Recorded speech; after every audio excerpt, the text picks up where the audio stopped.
Hi, it's Andy here at Photech Video, and in today's video we're going to take some test shots using this incredibly cheap CPL circular polarizing filter to see if it works and to see if it gives any nasty color cast to our images. And when I say incredibly cheap, I mean less than $5 US.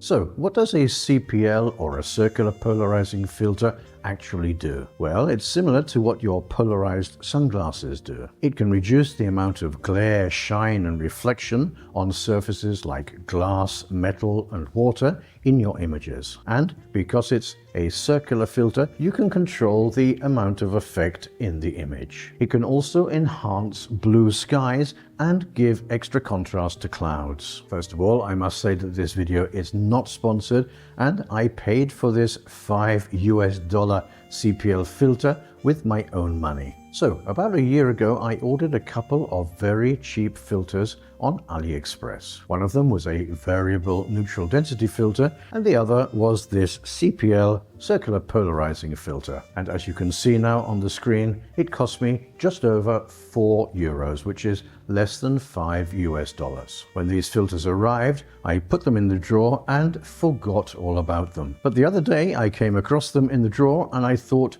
it's time to test them out. Now, this filter didn't come in a fancy pouch or in a nice metal case. Instead, it came in this cheap plastic envelope. From what I can see, the rings are actually made out of metal, and as for the filter itself, I really couldn't say if it's made out of glass or some type of plastic. I really didn't expect very much from this filter, and what I did expect was a very strong color cast across my images created by this cheap filter. But I just couldn't resist buying it to try it. As is usual here on my channel, I decided to test it out on my Sony a5100 10-year-old entry-level mirrorless camera paired with the Sony 16 to 50mm f3.5 to f5.6 kit lens. If you want to know why I use this combination to demonstrate photographic techniques and accessories here on my channel,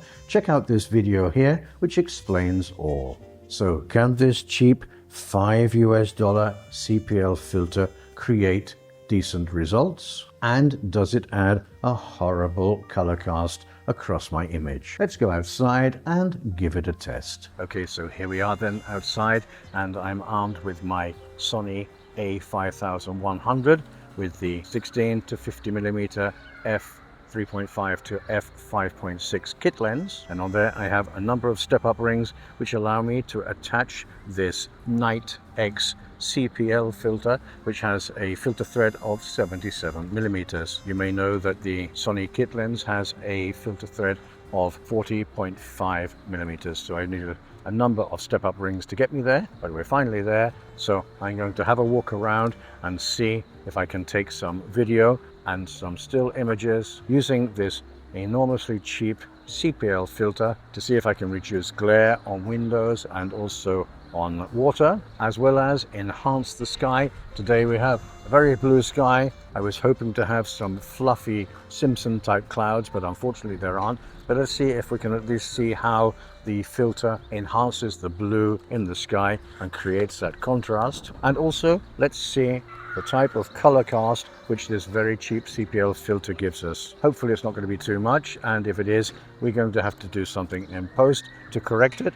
But the images which you see are going to be straight out of camera. So here you can see how the CPL filter reduces the amount of reflection on the car windscreen as you turn it. Here you can see how the CPL filter reduces the reflection in the shop window, making it possible to see through that reflection and into the shop. And here you can see how the reflection and glare on the water is reduced by the CPL filter, allowing you to be able to see through the water, making it possible to see the objects in the water which were not so visible before due to the glare and reflection. In these straight out of camera still images, you can see a similar shot with and without the CPL filter.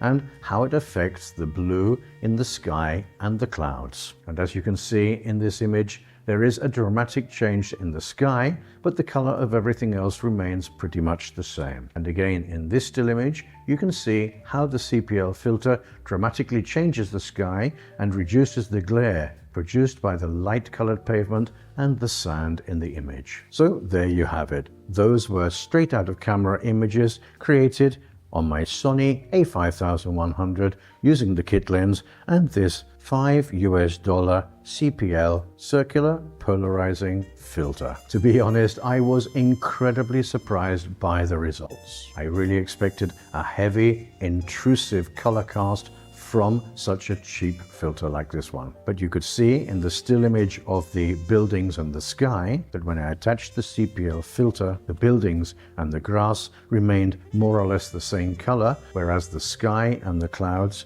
changed dramatically. So I think I can honestly say that this CPL filter does actually work and that it doesn't give too much of a color cast to the image. Pretty unbelievable really for that reduced cost. Is this the best CPL filter in the world? Absolutely not. Would I recommend you to buy one at this price?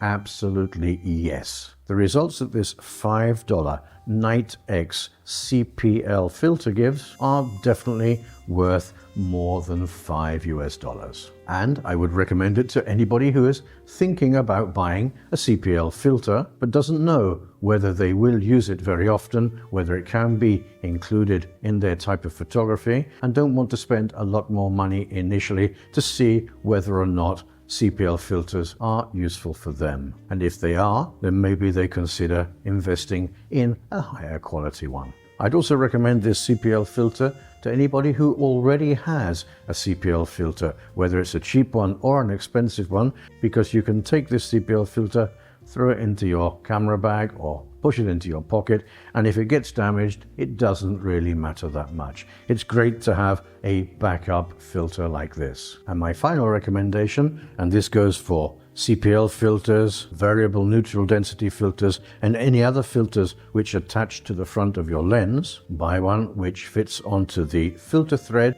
of your largest lens with your largest filter thread.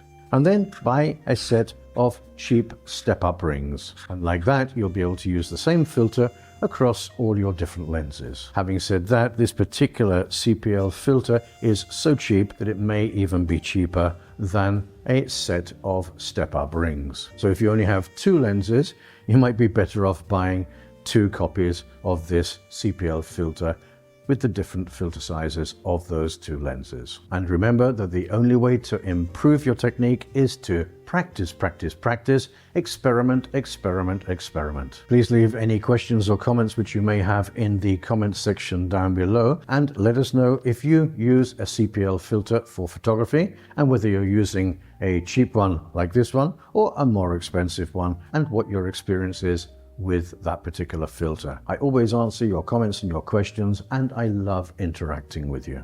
I hope you found this video interesting and useful. If you did, please give it a like and share it with any friends or family who you think may also find it interesting. If you're not already subscribed to my channel, please do subscribe, and while you're at it, ring on that notification bell to be notified every time a new video drops on my channel. You'll find affiliate links to gear used in the making of this video in the description section down below. I haven't added an affiliate link to this CPL filter as I couldn't find it on Amazon. However, I'm sure you'll be able to find it by doing a search on AliExpress, for example. If you decide to purchase something through one of my affiliate links, thank you. The price to you will be the same, and I will receive a small commission, which will help me to continue creating content for you here on my channel. So until the next time, this is Andy at Photech Video signing off.